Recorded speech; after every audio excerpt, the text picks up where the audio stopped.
नमस्कार, आपण पाहतात सहारा समाचार. मी तुम्हा सर्वांचे स्वागत करते सहारा समाचारमध्ये. Shri Sant Gadgebaba English school and junior college of science येथे एकदिवसीय योग प्राणायाम शिबिर करसगाव. शनिवार 7 फेब्रुवारी 2026 रोजी Shri Sant Gadgebaba English school and junior college of science Karasgaon येथे एकदिवसीय प्राणायाम शिबिराचे आयोजन विद्यालयाचे अध्यक्ष माननीय श्री विकास कांडलकर यांच्या मार्गदर्शनाखाली आयोजित केले होते. शिबिराकरिता मार्गदर्शक व प्रशिक्षक म्हणून योगगुरू श्री सुशांत वांगे आयुर्वेदिक दवाखाना देऊरवाडा यांना निमंत्रित करण्यात आले होते. सकाळी 8 वाजता विद्यालयाच्या प्रांगणामध्ये मुख्याध्यापिका सौ सुचिता कांडलकर यांनी योगगुरू श्री सुशांत वांगे यांचे स्वागत करून शिबिरास सुरुवात करण्यात आली.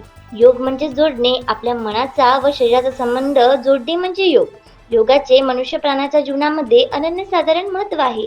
कारण आजच्या या धकाधकीच्या आधुनिक जीवनामध्ये व्याधी विकार खूप वाढले आहेत.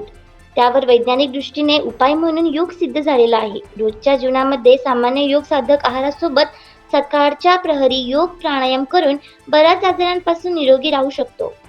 आणि विद्यार्थी जीवनामध्ये योग प्राणायामामुळे मानसिक, आध्यात्मिक, बौद्धिक व शारीरिक शुद्धता कशी वाढीस लागते अशा प्रकारचे मौलिक मार्गदर्शन करून मुलांना प्रशिक्षण दिले. एक दिवसीय योग प्राणायाम शिबिराचे संचालन सौ चर्जन मॅडम यांनी केले, तर अध्यक्षीय भाषण माननीय श्री विकास कांडलकर यांनी केले.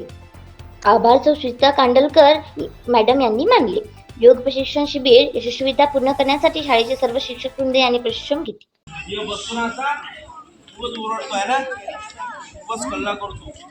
काय करतो जंगलातला प्राण्याला मोठं करायचं काय करतो छान छान गोष्टी ऐकल्या नाही तुम्ही छान छान गोष्टी ऐकल्या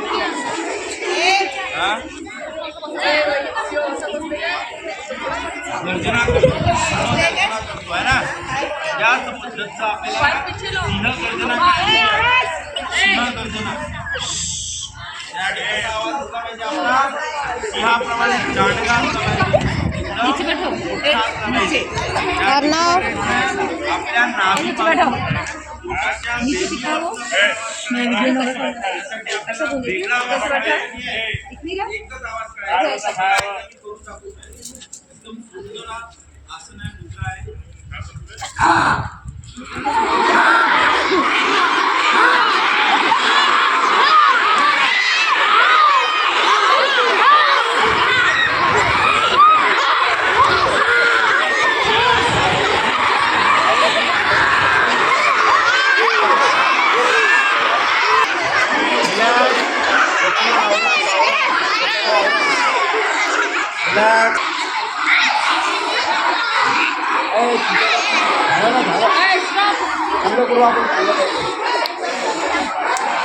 घरी करायचं आहे. जेव्हा मी रिलॅक्स मध्ये थांबा म्हणेल तेव्हा थांबून जायचं आहे. जास्त करू नका, थोडा वेळ करा. सिंहासन करायचं आहे.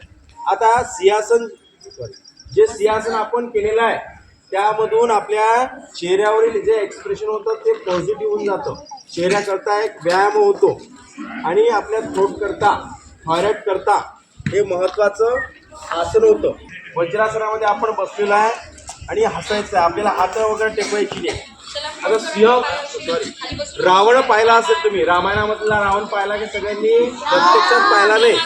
मी पण नाही पाहिला प्रत्यक्षात. त्याला 10 तोंड होते, 10 चेहरे होते का हे कुठं माहीत नाही. पण आपण टी मध्ये बघत आलो आहे. टी मध्ये बघत आलो आहे ना, रामायण सिरियल मध्ये रावण कसा होता, खूप हसत होता.